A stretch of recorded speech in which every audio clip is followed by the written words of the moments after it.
thank you to everyone for being here, first of all. I was just running from another event, so apologies for the slight delay in starting this panel. But I'm glad we'll be able to have a pretty interesting discussion today around NDCs, nationally determined contributions. We've been hearing a lot about this at this COP.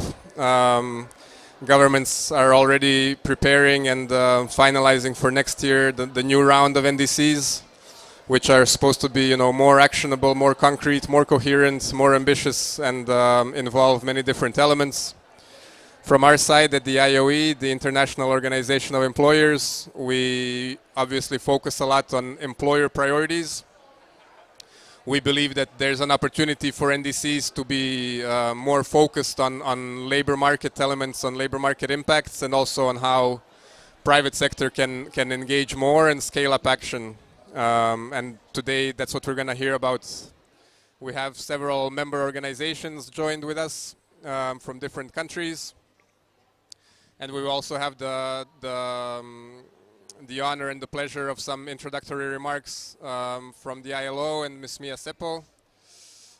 So without taking much more time, I will hand over for the introductory remarks, and then we will go into a panel discussion that will be moderated by Mr. David Wasco from the World Resources Institute. So I'll stop there, and thank you again to all of you for being here. I look forward to the discussion, and I'll hand it over to Mia. Thank you. Thank you very much, Robert, and I will leave it to David to introduce the panel, but let me just acknowledge all your presence and very much looking forward to the discussion. So let me share with you a few numbers in terms of why this conversation is so critical for ILO. The WMO State of Climate update for this COP confirms that 2024 is on track to be the warmest year on record. From an ILO perspective, as highlighted in our 2024 OSH report, we know that these trends will put further pressure on workers, employers, and communities, as over 70% of the global workforce, or 2.4 billion people, are already exposed to excessive heat. Now, this could result in productivity losses equivalent to 80 million jobs by 2030. So these efforts to undertake and address the climate crisis and make sure that the negative and positive implications for jobs, poverty inclusion, and equity are very carefully considered. Robert already mentioned NDC 3.0, which is going to be ready by COP30 in Brazil. This is obviously critical. This is by many seen as the last chance effort to stay within the 1.5 degrees. This requires an economy-wide transformation plan that, learning from previous submissions, better link climate action with development needs, addressing equity and justice along with environmental sustainability and informed by social dialogue. Addressing a just transition meaningfully in NDCs offers a crucial opportunity for three reasons. The first one being, it signals a clear commitment to inclusive and fair outcomes and processes by employers and workers and to stakeholders across society. Second, it provides a central entry point for coherence across many policy domains. And third, it supports a whole of government, whole of society approach, which is what it will take. Now, in order to get this much wider uptake of just transition in the NDCs, it obviously takes all of us working together. Now, what will it take for the panel we will listen to in terms of social partners and specifically the employer and business membership organizations to take a more proactive role in climate action to maximize economic and social benefits by minimizing losses and risks? First, it is essential to anchor the NDCs in national contexts, ensuring that climate goals are actionable and aligned with national priorities and grounding NDCs in a comprehensive understanding of the employment, social and economic implications of climate action. Second, it is crucial to engage social partners through tripartite dialogue, actively involving employer and workers' organizations in NDC development to shape practical and widely supported solutions. The participation of social partners ensures that the NDCs address the real needs on the ground. Now here I want to refer you to the ILO Just Transition Guidelines. This is what ILO is bringing forward in all of our conversations at the COP. Why is this so powerful? Because it is endorsed by 178 member states, Global North and Global South, together with workers and employers organizations. This is what drives, this is our North Star in this conversation. And third, we need to integrate financing and policy linkages for implementation. This means reflecting just transition principles substantively within NDCs by establishing clear linkages with economic, social and employment policies, including active labor market policies, and of course skills development and social protection, and embedding just transition financing needs into broader financing frameworks and investment plans to turn those commitments into actionable frameworks. Now, if we manage to do this, if the employment and business organizations manage to have this engagement, what will we gain? This could result in effective climate policies and an enabling business environment that supports sustainable enterprise development and decent work opportunities while achieving environmental goals. Now let me talk to two specific issues that are very much prioritized in the conversations at this COP, and one of those is skills. Skills, you've heard some numbers on skills. Let me use one, which is from a joint report by IRENA and ILO, which looks at the renewable energy and energy efficiency space and concludes that there is a potential of an additional 37 million jobs. That then calls attention to the skills gap. For countries to actually be able to use this potential of the additional jobs, you need to have workers with the skills that it required to drive these sectors forward. So that ambition in the NDCs is absolutely critical.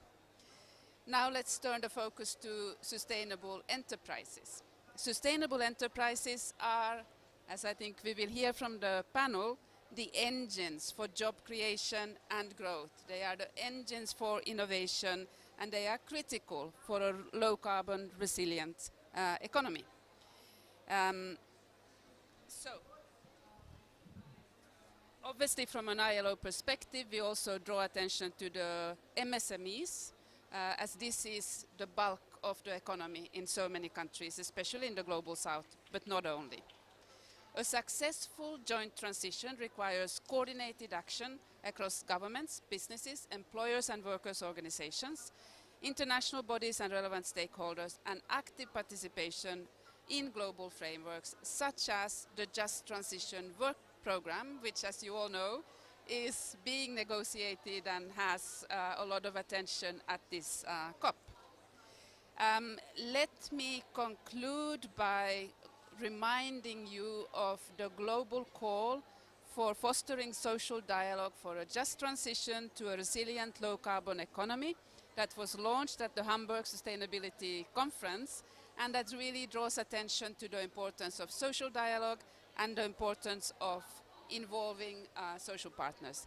This global call has brought together and is co-signed by the German Federal Ministry for Economic Cooperation and Development, the ILO, the ITUC, the IOE, social partners from different countries, USAID and the Friedrich Ebert Stiftung. It's open for others to join, and we obviously welcome everybody to be part of making the implementation and the inclusion of the Just Transition Guidelines real, and really learning and understanding the criticality of social dialogue and social partners in this context. Let me also thank the European Commission for co-hosting this event with us, and of course the pavilion as a whole. So thank you very much for being here. With that, I give back to David for the moderation, and I'm looking forward to the panel discussion. Great. Thank you so much, Mia. I'm David Wasco. I lead the International Climate Action Initiative at the World Resources Institute, WRI, and I'm honored to be playing this role, steering the ship from here on out. So if I could ask the panel to come join me here at the front, that would be terrific. Thank you.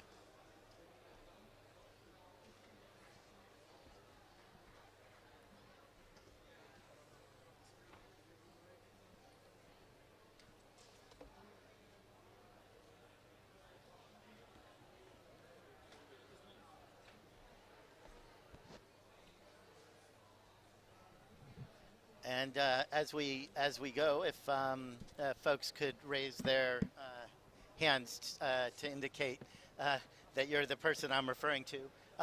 So thank you to Mia for really, I think, laying the ground extremely well and giving us a sense of what is in play in terms of NDCs and just transition, and the way in which social dialogue is absolutely critical. And many stakeholders, multiple stakeholders, are critical to the process of addressing just transition in the NDCs. So we have a panel who I think can help us delve into that process. Let me introduce them. So first, Amanda McKee, who is the Director for Knowledge and Learning at the NDC Partnership. Jose Roland Moya, who is the Director of the Employers Confederation of the Philippines, ECOP. Shikhar Jain, who is Executive Director of the Confederation of Indian Industry. Zia Hajili, who is with the National Confederation of Entrepreneurs Organizations of the Republic of Azerbaijan. Thank you. And Frank Siebert Thomas, and I hope I'm going to get this one right. I think Research Head of the Unit for Fair, Green, and Digital Transitions in the Directorate General of Employment, Social Affairs, and Inclusion for the European Commission. A long one, but a good one. So thank you all, and I'm going to start with a question to Amanda. It would be great if you could touch on what the NDC partnership is doing to provide technical assistance and capacity building as NDCs are developed, how you see just transition in that context, and how you see the role potentially of employers' organizations.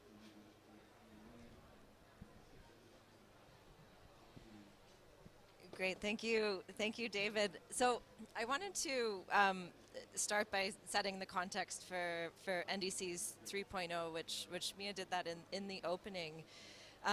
We saw in the global stocktake outcomes that were finalized at last COP that the world is not on track to meet the Paris Agreement goals, and so the NDCs that countries are working on right now is really our last opportunity to put the world on the right track. And it's a challenge, but I think what's even more challenging, and the topic for today's discussion, is that there's a really critical gap between the urgent need to transform our economies and build resilience and the social protection, infrastructure, green jobs required to actually realize that climate action. We heard a couple of statistics at the beginning. I wanted to share one more, which is something that LinkedIn produced. And they show that the demand for employees with green skills is growing nearly twice as fast as the green talent pool. So we're trying to put in place policies, regulations, new industries, but the talent pool is not keeping up. And this is going to be a really big challenge. For the NDC partnership, integrating just transition principles into NDCs 3.0, it helps to raise the ambition by really addressing the distributional impacts of climate change. So ensuring that there's an inclusive, equitable, participatory process to respond to climate change. So this includes whole of government approaches, so working across line ministries, working vertically across government as well, but also a whole of society approach. And that includes workers, communities, unions, training and educational institutions and employers. If we look at the NDCs themselves, only about 40% of parties to the UNFCCC that have submitted NDCs explicitly mention just transition, and even fewer include a dedicated chapter or section on the topic. So that when I say 40%, that could just be the word, just transition. So it's not nothing, but there's a long way to go to ensure that this is really incorporated into NDCs. The other statistic I wanted to share with you is if you look at the NDC partnership. So we are a coalition of countries and organizations working to drive climate action. And our developing country members submit requests for support to the partnership. We circulate them to our members and put together a targeted package of support. And so of the countries, there's 100 countries who've requested support through the NDC partnership. 34% of them have requested support related to just transition. So this is actually quite good. It's not nothing. It doesn't mean that only 34% of them are working on this topic, but 34% of them are actively seeking support from partners and thinking about it in their next NDC. The good news with this is that there's actually a really high support rate. So we've managed to attract support for nearly 70% of those requests, which shows that there's a lot of partners who are actively ready to work in this space. However, if we look at green skills specifically as an element of just transition, I just wanted to flag the support rate is a lot lower.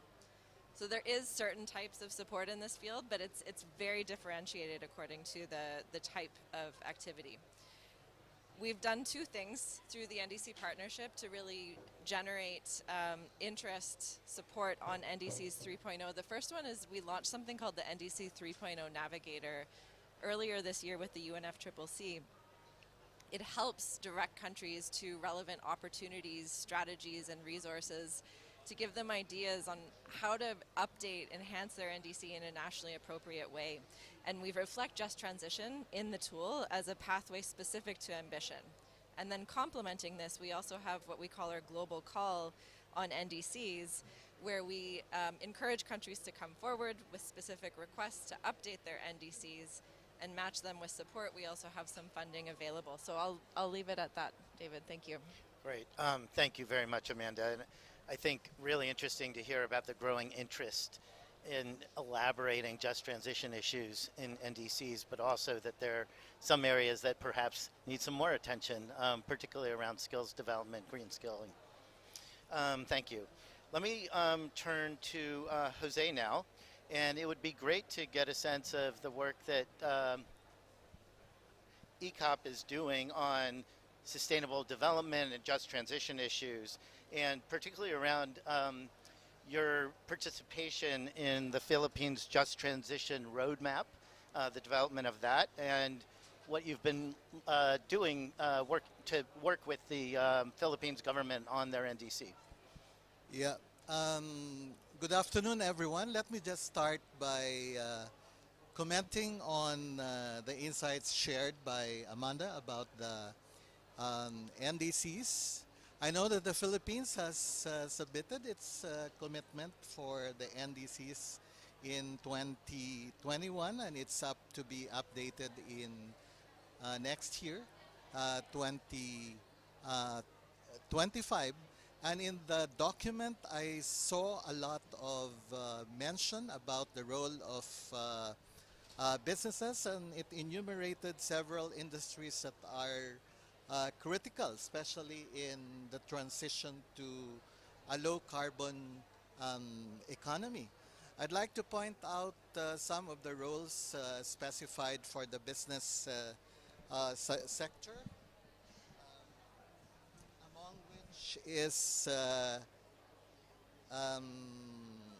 well, the industries mentioned are the agriculture, energy, IPPU, transport, waste sector, and there is mentioned that the Philippine NDC recognizes the private sector as a country's main engine of economic growth and transformation. And I think this is true in the case of other countries, and that the domestic private sector is a critical element in the provision of finance for some, of course, important investment in support of the NDC, PMAs, and of course, foreign direct investment covers direct investment, equally flows in reporting um, economy, and the failure to engage the private sector would be critical to the ability to deliver the NDC. Frankly, before I came to Baku, I never had the opportunity to take a serious look at the NDC of the Philippines, and it was my first time to take a serious look at it yesterday in Dubai while on a stopover. That means that there was a gap, a failure on the part of the government to engage with the private sector. And I don't know whether that is true in the case of other countries. There may have been consultations with specific sectors, but not with the organizations of employers and businesses per se, which participation is very critical because they represent the collective voice of employers, including the small and medium um, um, enterprises. And if we do not engage with the business sector, there definitely will be gaps in terms of implementation because they have no ownership over the you know the various features of the NDC. I also say that in the case of the Just Transition Roadmap in the Philippines, we were invited in the launching ceremony. We attended, but it's quite heartening to note that the Department of Environment and Natural Resources and the Climate Change Commission of the Philippines have started to reach out to us, and they said that they want to engage in a serious conversation with us. And I think this is important and uh, critical because to the constituents of ILO, social dialogue is important. It is not just the involvement and the engagement of employers and business organizations, which is critical, but also that of the trade unions. Thank you. Thank you very much, Jose. And I'll talk about the activities and programs of ECOP on sustainability a little later. okay, thank you very much, and thank you for frank remarks about the need for, in this case, the Philippines government to include employers more in the NDC development process. Hopefully that can happen in this coming round that we're in the midst of already, in fact, for NDC development for 2035 targets.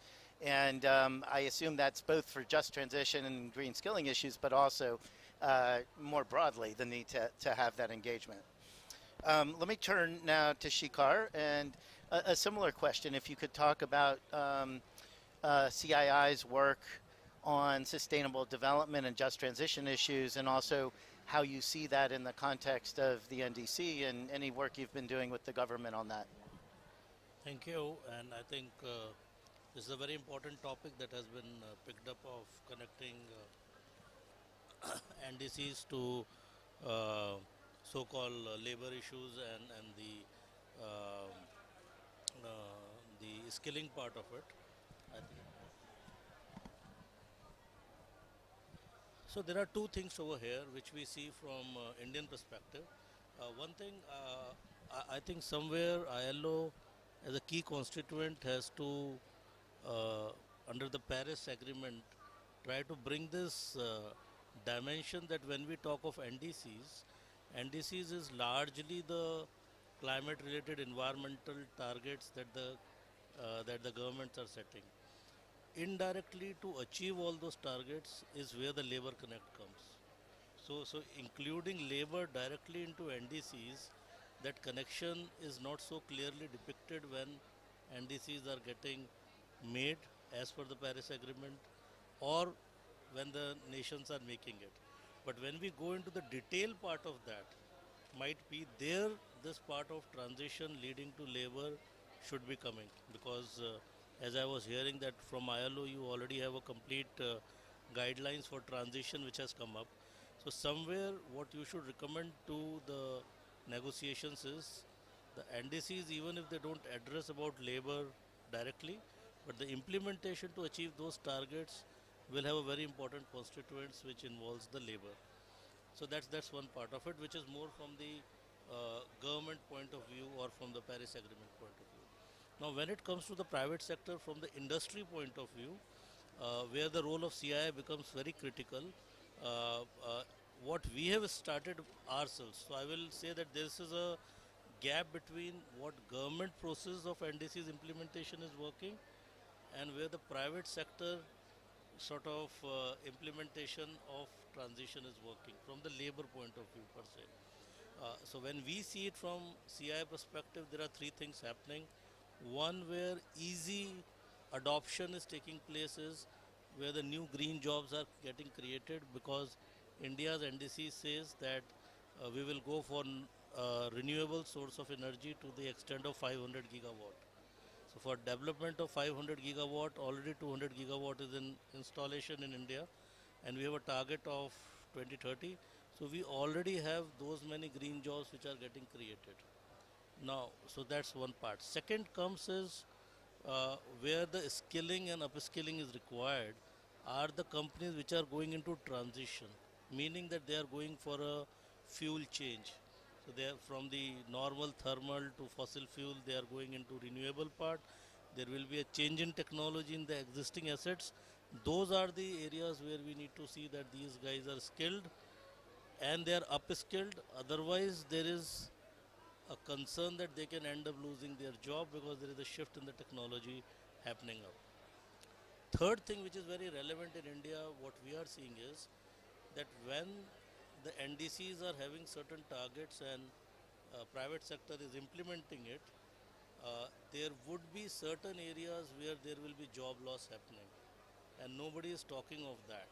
I think that's where the role of again ILO becomes critical. Might be private sector is slightly back on that, because most of the fossil fuel and thermal or the coal related jobs, at least in India, are in the public sector.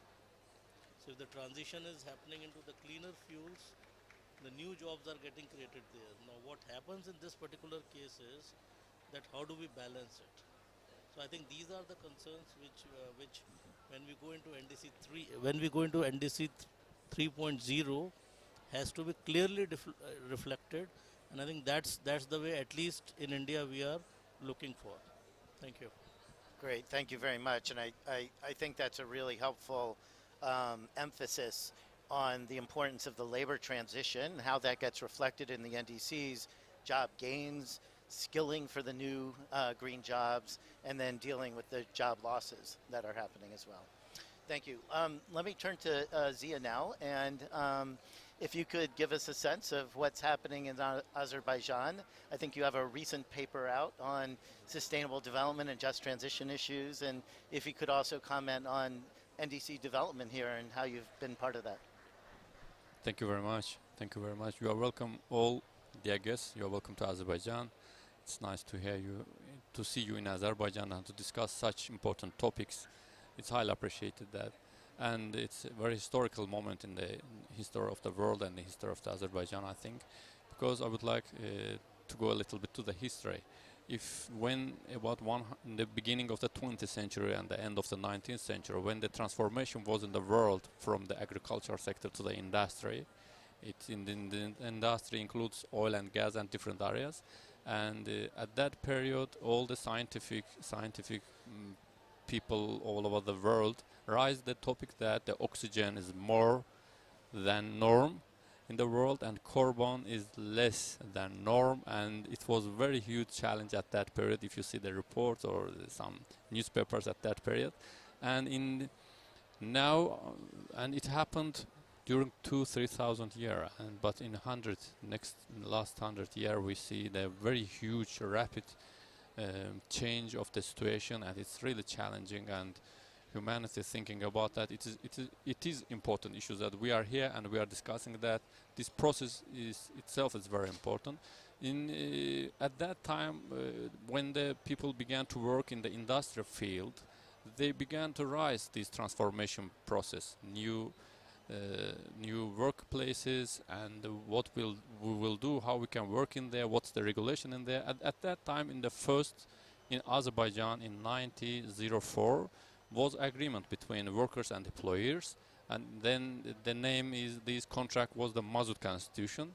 According to this constitution, in the history, it is the first agreement between the workers and the employers. I would like to give you such information. About 120 years ago, we celebrating anniversary of this contract 120 years ago, and we do hope that in this transformation, after 120 years ago, in the new transformation, the workers and the employers will find the right way, the right solution of how to create new jobs for the new transformation process.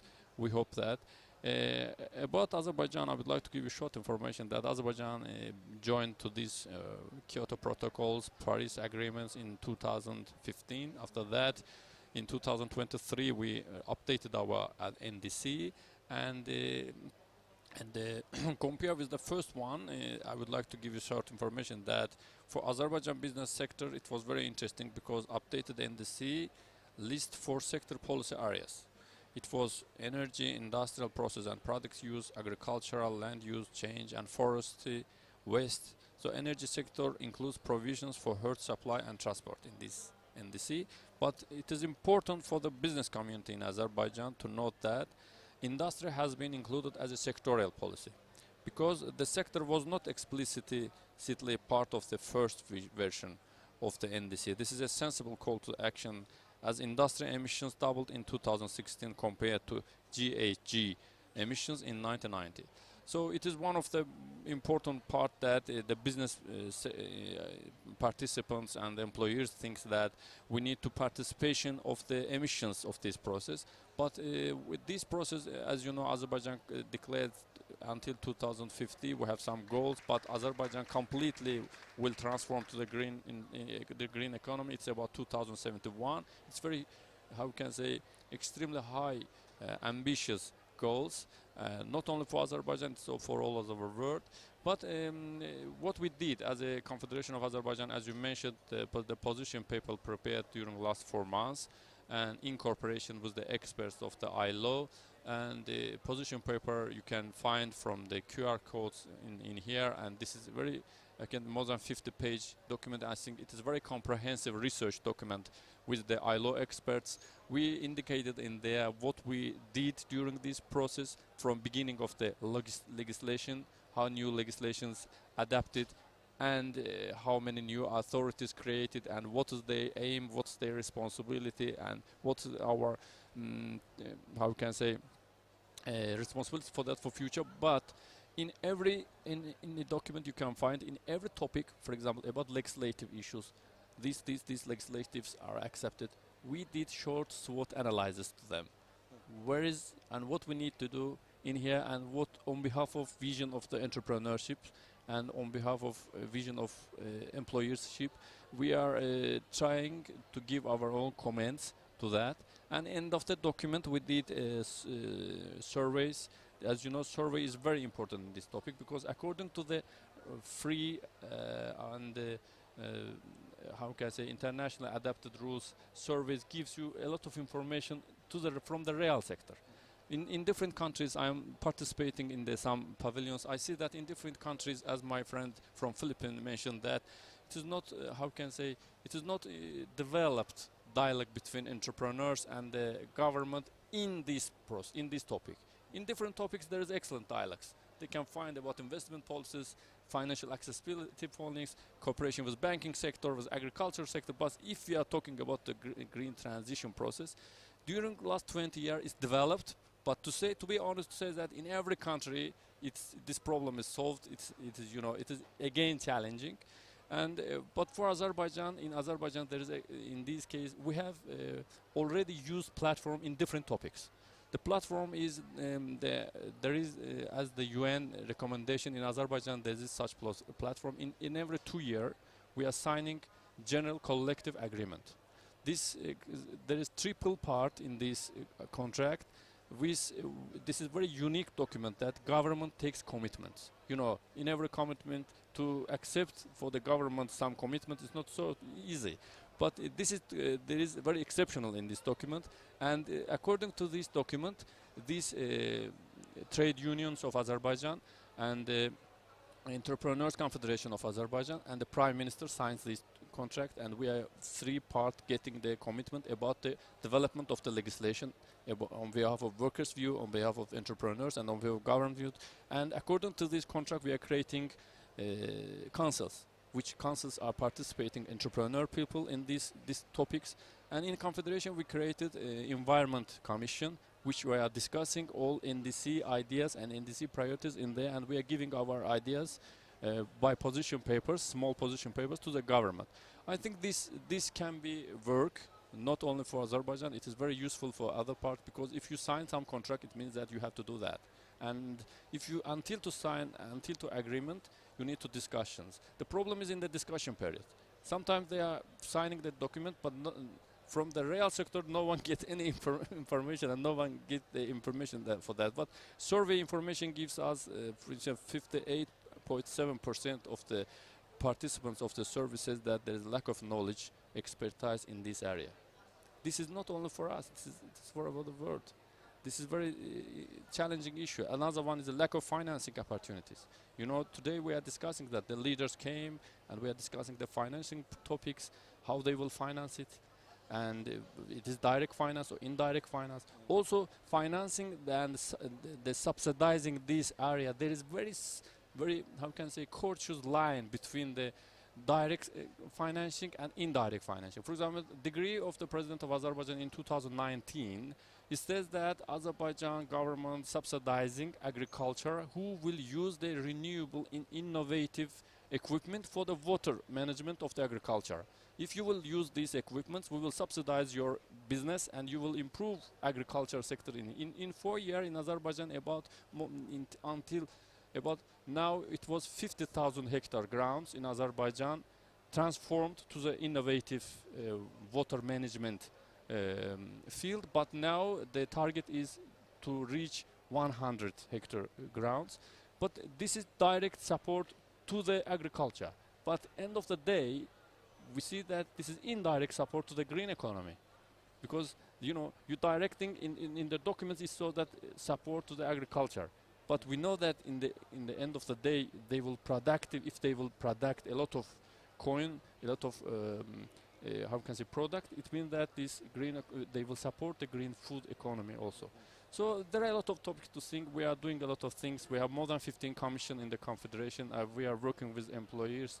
We are working with trade unions. Also, ILO and IOE is one of our very best, how can I say, cooperative parts. And we are looking forward to achieve in this case. Thank you very much.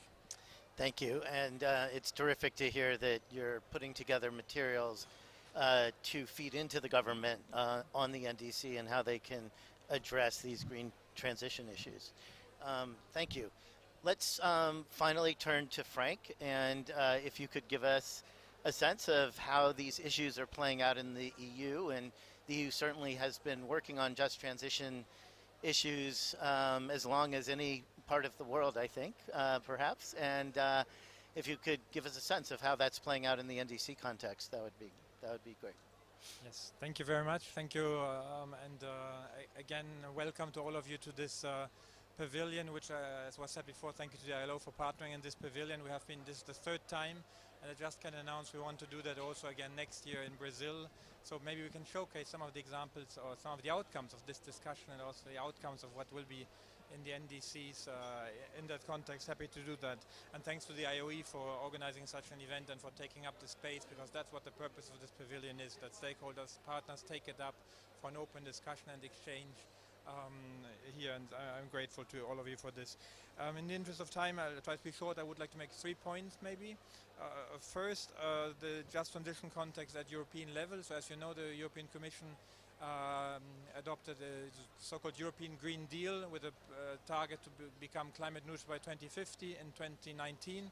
and it includes the commitment to leave no one behind, which we interpret as dealing with all the cases which were mentioned before, to address employment impacts, social distributional impacts, and to support in particular workers affected, be it through phasing out, be it through restructuring, or because new job opportunities come up in that transition, through reskilling and through employment and income security and job-to-job transitions in the context. We believe that there's no alternative to this. Inaction is not an option. We need to integrate employment and social aspects into planning from the outset, not to address them as an afterthought, as a consequence of our action. And just to give you one number here, you're all aware of this, the floodings in Slovenia, in one of the EU member states recently, the damage, socio-economic, the economic damage done through these floodings accounts for 16% of the nation's GDP. These are numbers which do hurt, which do harm our economic development, and which we have to address. So hence a strong call for just transition. In this context, we have, building on the ILO guidelines, adopted a council recommendation, negotiated with member states a council recommendation on ensuring a fair transition, to guide member states how to put in place employment, social policies, skill policies, social protection systems that are fit to the challenges, to the some probably also new challenges of the green transition. And we meet with member states to review also the input. In this process, we involve social partners, employers, trade unions systematically. There were hearings with them in the run-up, in the making of this recommendation. So this recommendation reflects the inputs, and we also consult them and had hearings with them in the progress review. They are part of the monitoring, and we want to have their feedback, what goes well, what doesn't, and to feed it back. No time to tell you about, let's say, the full details here, but labor ministers in Europe adopted key messages following this process, and they basically admitted that a lot is happening. Member states do take action, notably in the area of skills. That's probably the area where they're most active in skills development. Yet, it was also said that most countries don't have a comprehensive strategy for just transition, and that there's scope to be more targeted, more systematic, more coordinated. In particular, this is very important in the skills development area, because this takes place in the European context in particular, in a situation where we have increasing signs of labor and skill shortages, which could come and become a real obstacle to the green transition if not addressed. There are some close to 50 shortage occupations in the European Union, and many of those are in key sectors for the transition. And also we have given ourselves a target to increase training of adults at the workplace to 60% by 2030 every year. 60% of Europeans at the workplace should benefit from training. In energy-intensive industries in Europe today, the figure is 1 out of 10. So there's more to be done. It's not that we have nothing, like the previous speaker said, but the way is far also here in Europe. The second point I would like to make relates to the NECPs. I'm working in the Department of Employment and Social Affairs, so we are not the lead department for the NDCs, but we are involved in this process. We are consulted as well. We are contributing. And I would like to maybe refer briefly to the experience of the national energy and climate plans in the European Union. Member states every 5 years have to submit these plans. They submitted their updated draft NEC, National Energy and Climate Plans, last year. And there's an assessment, and I'm mentioning this case here because the Commission issued a guidance document a few months, a year probably before those NECP update was due. And this guidance in particular asks member states to strengthen planning within the NECPs to ensure a fair and just transition, mitigating social and employment impacts, tackling labor and skill shortages, reducing energy poverty, and ensuring affordable access to essential services for all.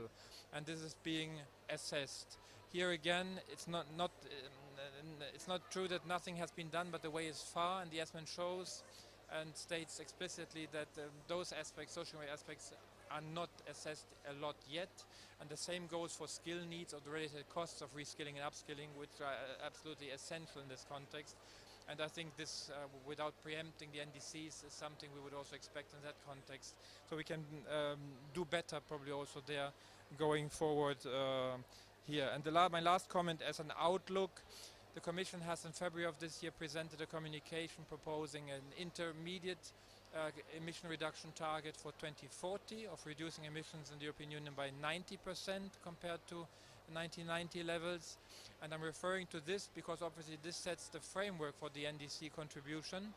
And this communication in particular highlighted the key role of social policy, solidarity, social protection in this context, skills as well, reskilling, upskilling. And it stated that sustainable competitiveness and just transition are two equally important enabling factors which need to be taken into account here. And I think in this context, obviously, it's the key role for employers to contribute to this, to identify skill needs in the future and the policies, how the public sector also can help them meet those needs, and how to put in place at the European level a clean industrial deal and the quality jobs roadmap, as we call it, in the ambition for the new Commission, which puts, let's say, meets these two criteria and which puts those two enabling factors into place. I stop there. Thank you. Thank you very much, Frank. And I think it's interesting to hear that even in the EU, which has really cut some of the early ground on just transition, there's still some key issues to tackle, and perhaps the NDC offers an opportunity to move some of that forward. So thank you all for those remarks. I want to try a quick lightning round, if we might, before we close. A question for you about the NDCs that are coming from various countries, and for those of you who are from a country, or in the case of the EU, the regional group, what you would like to see in that NDC on just transition and green skilling. If you could give us just one item that would be your top priority, so in 60 seconds, what that would be that you'd like to see. Happy to have anybody jump in.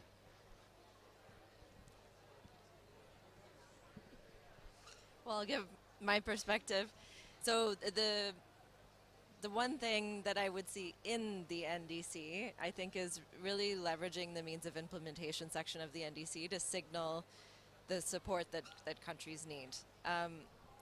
If I can, I'm going to add a second thing that doesn't necessarily need to be in the NDC, but it's going to inform the NDC and help to carry it forward.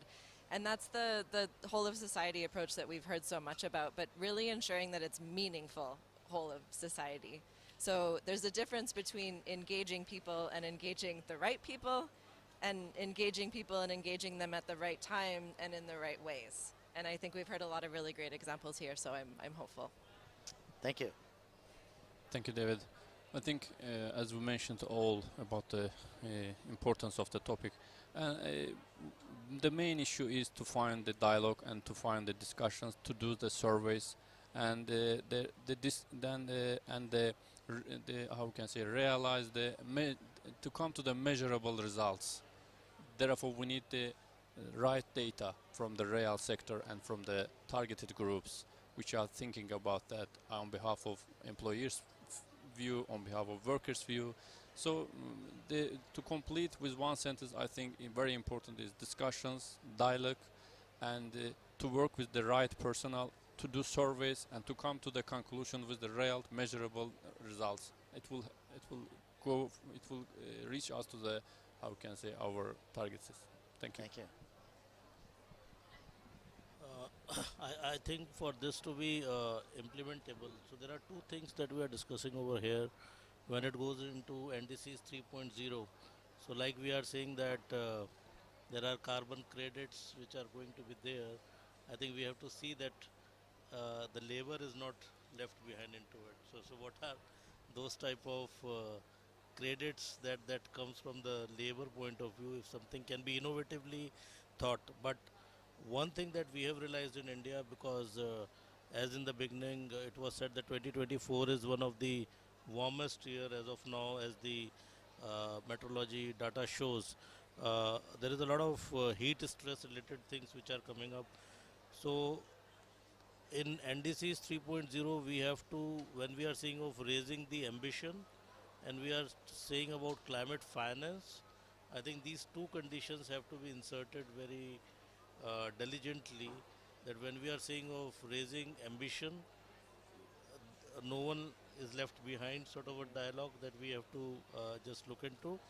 And second is when we are saying of climate finance, I think one territory that we have seen in India is missing, and that I am seeing globally missing very silently are the insurance companies, because all the pension funds, all the insurance companies, they are sitting with a lot of data on the climate perspective modeling, because they know it's their money which is getting invested, and they will never like their money to be bailed out because of the vulnerabilities and the job loss and things like this.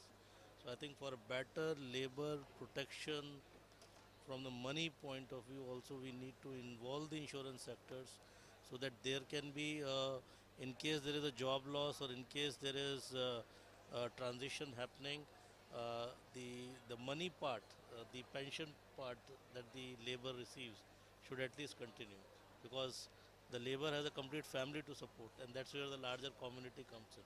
So I think this is the way we have to look forward, and this is what in India we are trying to build up, try to bring in insurance companies, let them open up and speak. You need to call them to your forums to speak, because they have a good data with them. Thank you. Thank you. Yeah.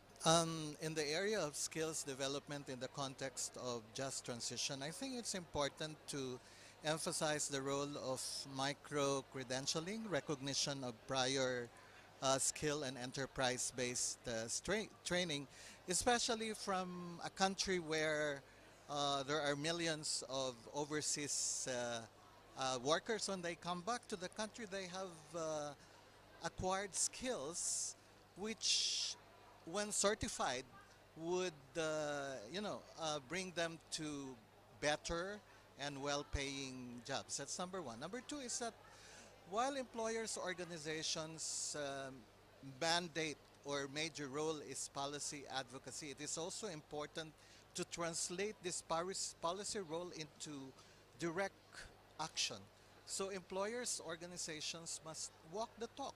For example, um, on SDGs, it must be able to convince company members that it makes sense for them to implement SDGs on the ground, and we at ECOT conduct the so-called SDG value scan, and about 40 to 50 companies have already availed of the SDG value scan, where we help them identify, the core SDGs cons that they should be implemented. They should not be spreading themselves too thinly, but focus on things that they will be able to do, uh, taking into consideration the kind of business that they are into, and where they would be able to make a major contribution in the community. And now we have also seen the increasing importance of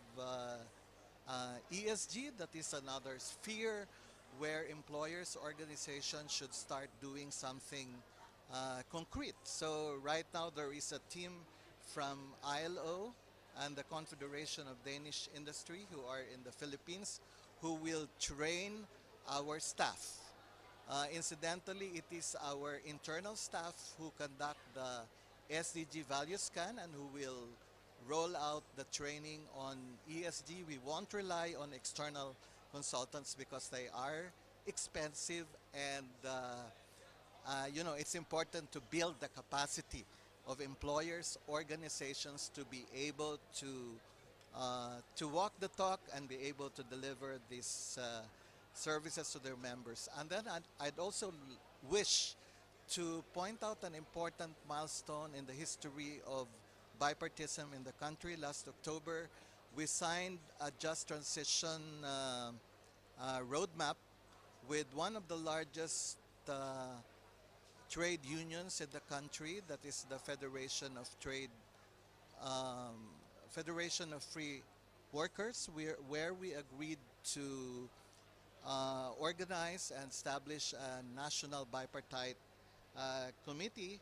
The context is that employers and workers through their trade unions have a central role to play in addressing critical tasks related to the national response to the climate emergencies, such as transforming industries and businesses to be aligned with our vision of a sustainable economy, less reliant on dirty energy, and yet creating decent job for all. Thank you. Thank you. Thank you. I would like to add the following element. Like for investors, also employers and workers need planning certainty during this transition. Planning certainty to provide or take up training or to, let's say, restructure and change their jobs. We had a Eurobarometer survey a few years ago where the majority of people said that they would love to work in jobs fighting climate change, but a large share of them was not certain that they would have the right skills to do. So I would hope that exercises like the NDC take away that fear and showcase a clear path and provide some of this planning certainty both companies and workers need for their way forward. And maybe one specific aspect, if I may, I would like to see that underrepresented groups get some attention, because our findings show that some groups are underrepresented in key sectors of the green transition, in energy or in circular economies, and that we also open up opportunities to those groups. Great, thank you very much. Thank you all. Those were very helpful, and thank you for being so succinct and providing us some sharp thoughts there.